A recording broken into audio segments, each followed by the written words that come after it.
Hello everybody, what's going on? This is what's happening here. Haven't made any videos in a while. We've been pretty busy. The weather's turned here and had a lot of property maintenance to get done. Been doing that.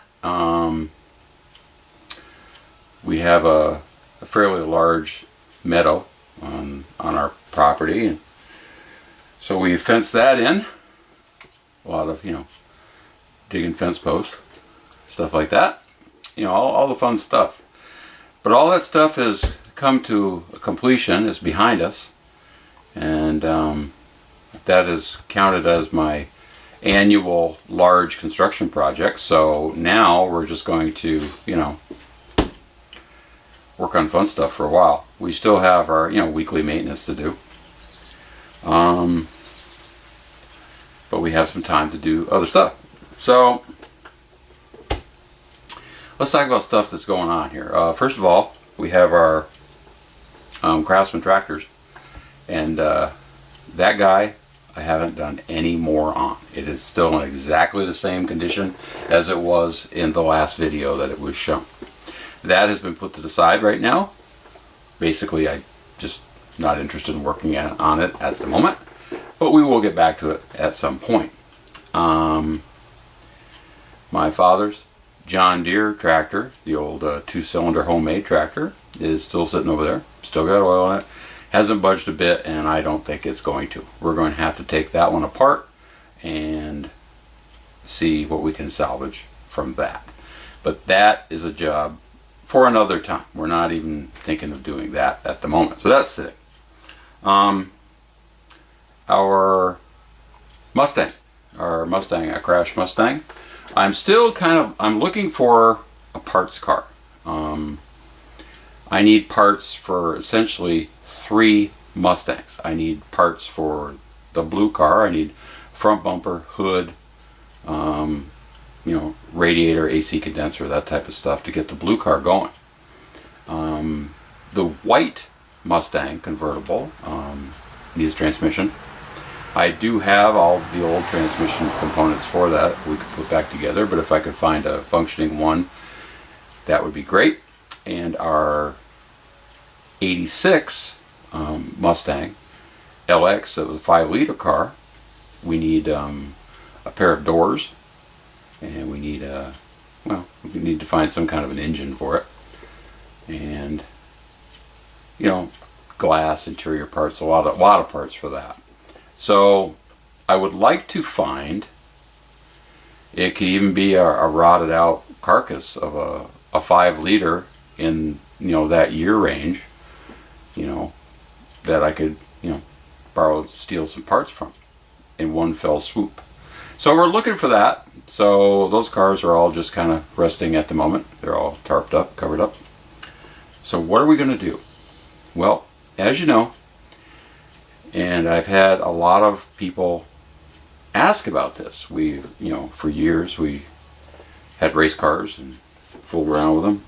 Like, I really enjoy building race cars. I actually enjoy building them as much or not more than driving them. So we haven't had one since we've been back here. We did the original, the black Mustang, the 86 LX car. That was what it was purchased for, is to build a 4-cylinder mini stock out of. But I got that one here, and the Mustangs are getting kind of rare, and that particular car, I mean, it's rust free. It was too nice a car to totally hack up and make that out of. So we had a couple of imports. We had a Subaru and we had a Honda Prelude, and both of those cars, once we tore into them, were entirely too rusty to make anything out of. So we sold those off for parts and scrap and got rid of those. And at the same time, they come out with the rules package for our local racetrack. And one of the things that they did in the 4-cylinder division was they put a track claimer on the cars. They had a half-mile asphalt oval with a smaller oval on the inside that was dirt, and they were running both series. What they've done this year is the asphalt is gone. They capped the asphalt with clay, and now it's back to what it was years ago at the same place, is a half-mile dirt oval, like 70, 80 feet wide. I mean, it's a fantastic facility. So when they come out with their new rules package for that, they had a lot of trouble on the asphalt with dominant cars, and those dominant cars were primarily Subarus. They were just running roughshod all over everybody. So they had a real problem with that, and they had a real problem with the four-cylinder cars are essentially supposed to be stock vehicles. But you know, people are people. There was a lot of modifications being made, electronic modifications and stuff like that. That was very hard for the track to keep up with as far as tech. So they put a track claimer system in. And what that system was is for $700 they could claim any race car at any time. Other competitors could not claim cars, and you know, fans or anybody that could not claim cars. It was only the track officials that could, and owners, that could do it. And what they intended to do was weed out the dominant cars, the cars that were cheating. If you had a car that was just kicking ass week in, week out, it was going to be gone. They're going to give you $700. They're going to take the car. You could get your wheels and tires back. You could get your seat back, and then they cut it up and crush it. And that did not set well with me because you know for $700 you can't put a car together. And as you have followed me along, I'm kind of anal about the cars. I like them to be nice. I like to, you know, spend some time on them, a lot of fabrication, stuff like that. I don't want to give up a car for, you know, that amount of money. Not that we're going to be dominant in any way, shape, or form. I think we're kind of past that. I just like to go out. I like to race. I'm just as happy, you know, running around, getting laps in. I'm perfectly fine with being the next to the last car as long as I'm racing hard with the guy that's in last. So it's a competition thing. It's just fun. So we're not really worried about being a dominant car. That really wasn't the problem. But the problem was if something should happen or whatever, and for whatever we struck upon something and did real well, we had the opportunity to lose our car. So I didn't like that. So I just kind of stopped everything right there. That's when I said, you know what, that ain't gonna work for me, and there's nothing else local, you know, that's really affordable to travel to. So I just didn't worry about it. They had some issues with all that and some backlash, and they've actually changed their minds. They've kicked back they still have the claim rule, but they've kicked it up to $1,200, which is, you know, it's better. But at the same time, you can keep the cage, the seat, the wheels and tires, all your safety equipment. You can keep all that out of a claimed car. So that's not too bad, I guess. So I started looking around. It's like, well, what can we build a car of? And they've essentially outlawed the Subarus. They've got no new Subarus can compete. They did grandfather any Subarus that raced last year can race this year.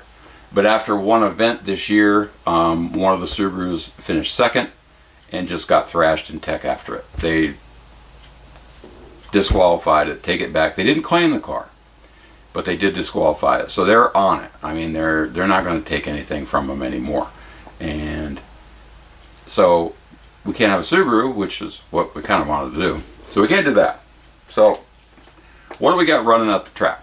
We've got Neons. There's a herd of, you know, Dodge Plymouth Neons, and they do pretty well. And there's also Chevy Cavaliers, and they do pretty well. Chevy, there's a couple of Cobalts. They do well. And there's 2 or 3 Hondas, and they, you know, the Hondas, to be honest with you, I'm very surprised. The Civics and everything, they seem slow.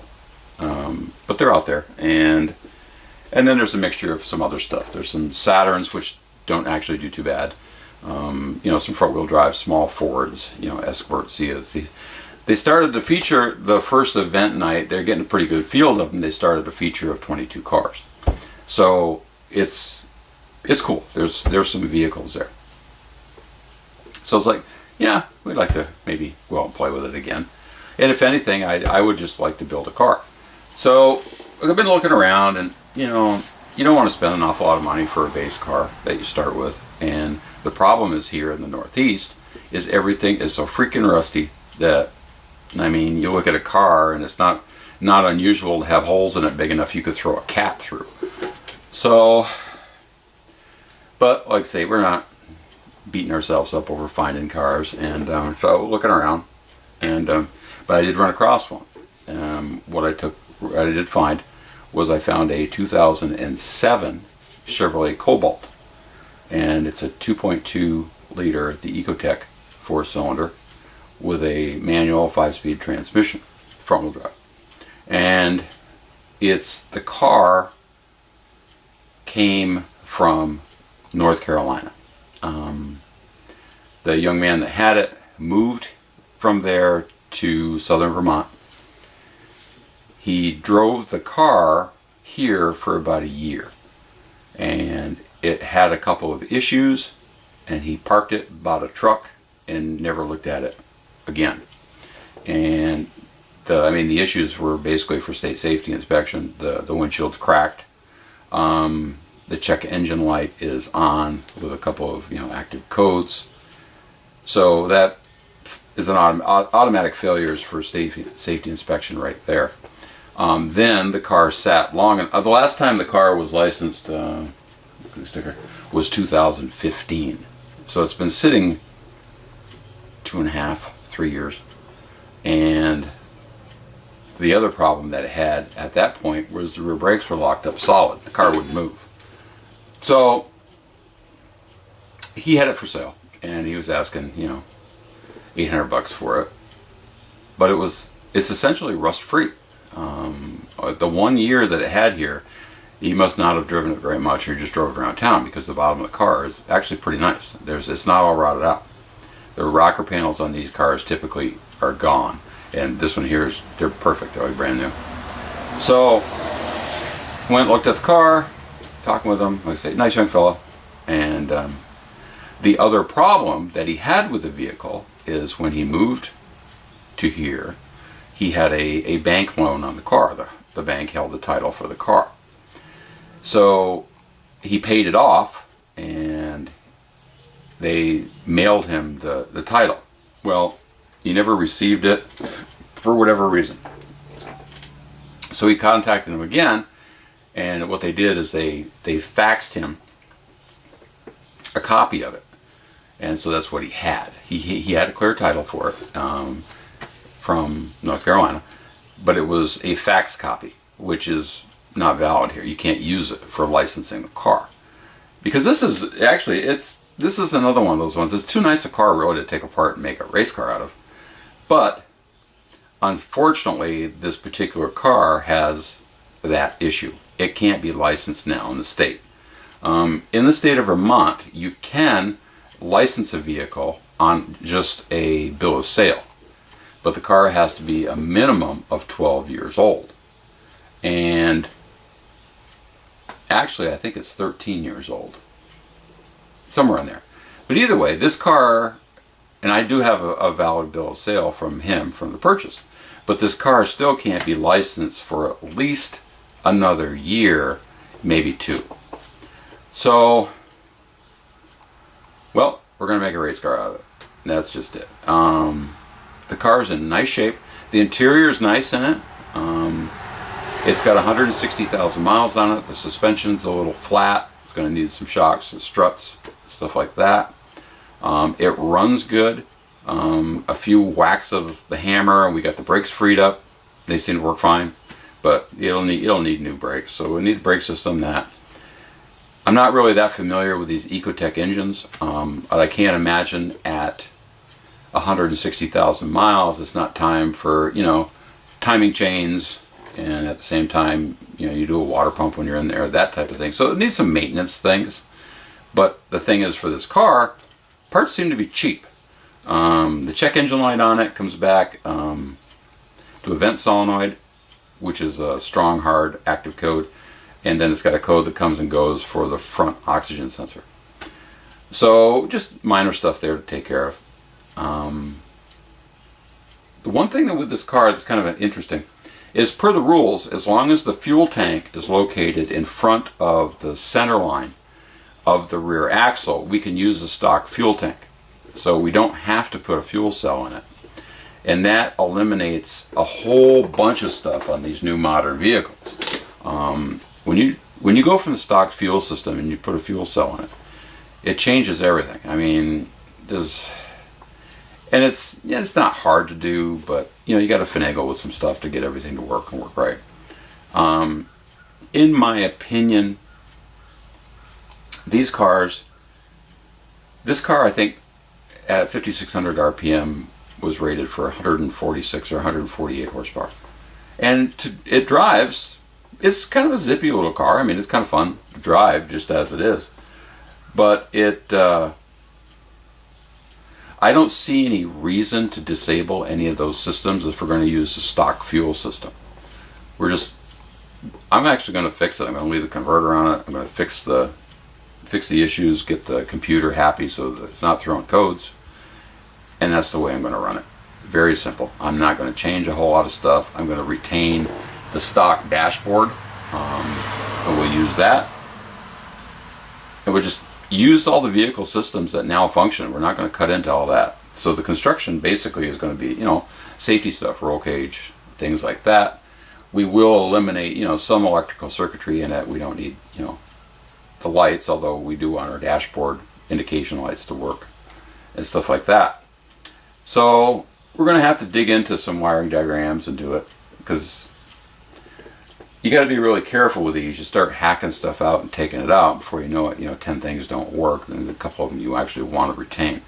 So we're going to go through that very slowly and be very methodical.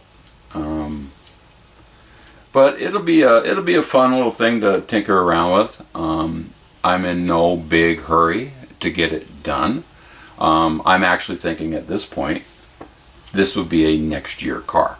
So that essentially gives us a year to build it, because I don't have gobs of time that I want to dedicate to a project like this. So I'm going to work on it a little bit, and we'll get it done.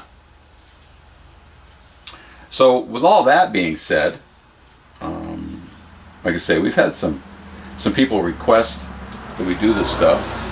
And even the views that, the videos for the tractors and stuff got, they weren't super great. When we're used to work on this stuff, used to get a lot of people watching, commenting, and stuff like that. So hopefully they'll revive some of that a little bit for us.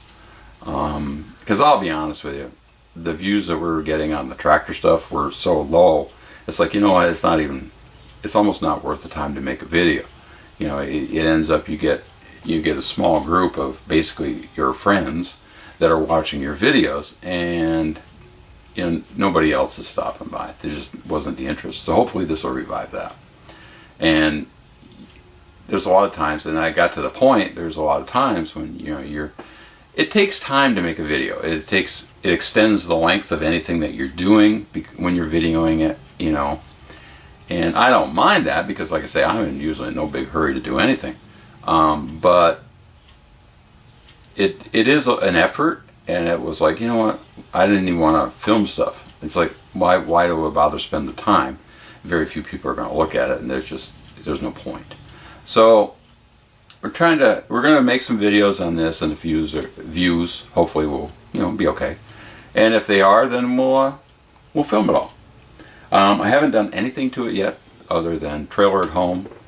I just reached through the holes in the wheels with my big, it's an old torsion bar actually I've cut off. It's about that long.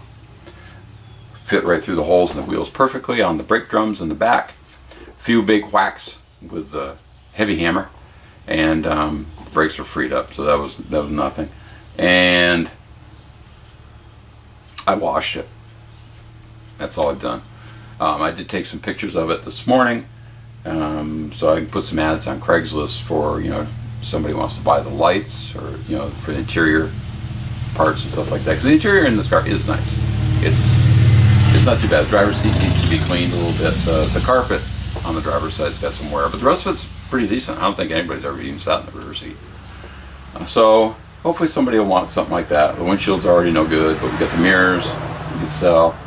And once we get into it, the air conditioning in this car works great. We've got all those components that we can sell if somebody wants them. We throw it up as a package, for X amount of dollars. You get all the AC stuff that we'll take out of it. It's a very simple little car. It's got roll-up windows. So I think it'll be good. So we'll take a quick peek at it. And that's what we're doing. Oh, and before I forget too, our John Deere LT 150 that we did head gasket on, and we did what were we doing? Well, we put a fuel pump on it, and I think that's about it. That has been cutting grass, and it works flawlessly. So that there has been put into the home fleet of John Deere's, and works great. So no issues with that. All right, so I'll get you down off the stand. We'll take a little look at this Cobalt. Okay, so this is it. Like I said, it's a nice little car, really. I mean, it's not bad at all. It's not all beat to death. One front fender's got a little owie in it, but nothing major. And like I say, interior's in pretty nice shape.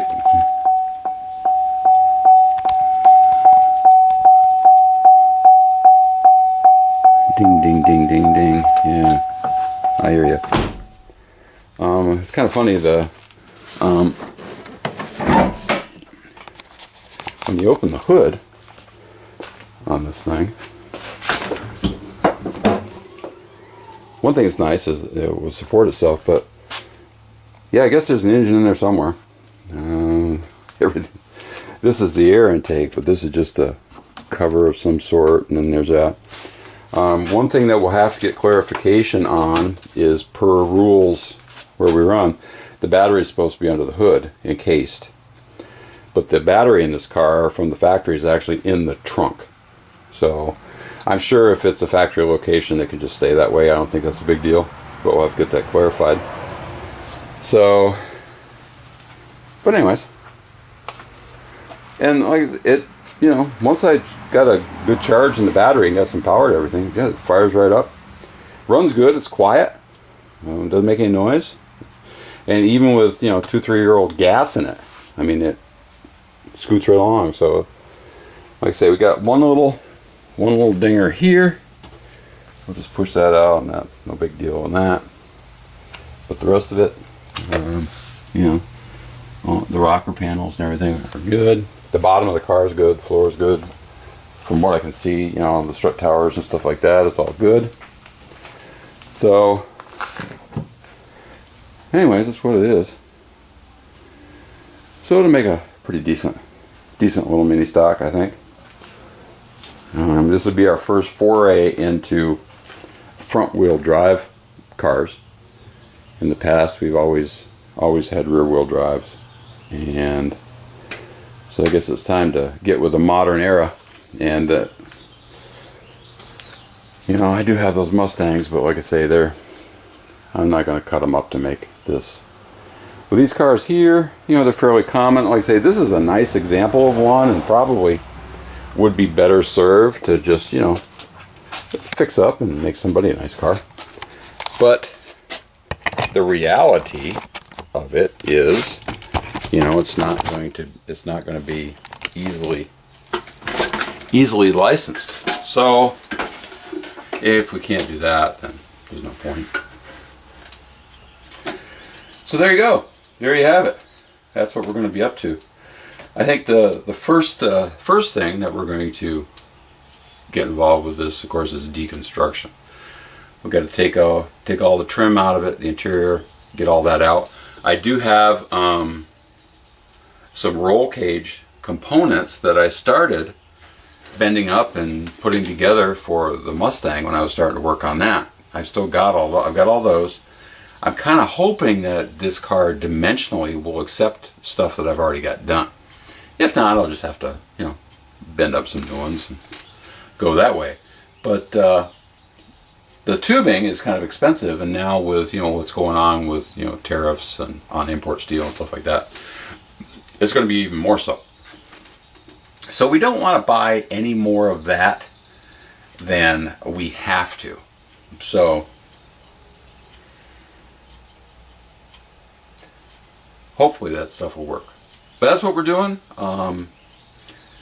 If this seems like an interesting thing, please check in on us when we post videos. If you're new to us, we'd appreciate it if you'd subscribe and follow us along. And as always, rate, and I love comments. Leave your comments there, good, bad, and different. If we suck, tell us why. And we don't get mad. Hopefully we get better.